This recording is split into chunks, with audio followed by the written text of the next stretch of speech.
High friends, welcome to யாஷிகர்.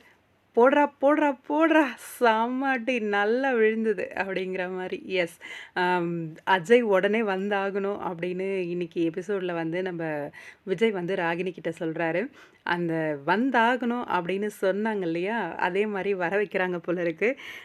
என்னதான் இருந்தாலும் நம்ம தரத்தை வந்து ராகினி மாதிரி ஆள்கிட்ட வந்து பேசி எழுந்துடக்கூடாது, பொண்ணுக்கிட்ட பேசக்கூடாது அப்படிங்கிற அந்த ஒரு மேனஸ் தெரியவே தான் ராகினியை வந்து கொடுக்க வேண்டிய அந்த அடி வந்து அவள் புருஷனுக்கு விழுது.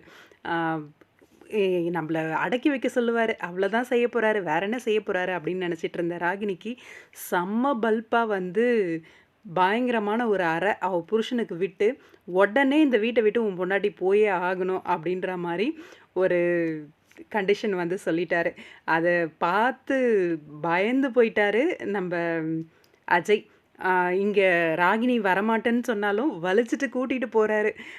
அநேகமாக வீட்டோட மாப்பிள்ளையாக போய் மாமனார் வீட்லேயே வந்து செட்டில் ஆகிறது தான் அப்புறம் அப்கமிங் அப்படின்னு நினைக்கிறேன். ஏற்கனவே வெண்ணிலாவோட மாமாவும் அங்கே தான் இருக்காங்க. இப்போ அஜய் ராகினி 2 பேரும் அங்கே தான் போய் தங்க போகிறாங்க. வேறு ஆப்ஷனே கிடையாது இல்லையா?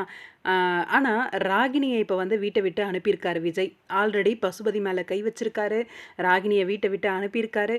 அப்படி இருக்கும்போது அப்கமிங் தரமான சம்பவமாக பசுபதி வந்து டைம் பார்த்துக்கிட்டே இருப்பார் அப்படின்னு எதிர்பார்க்கலாம்.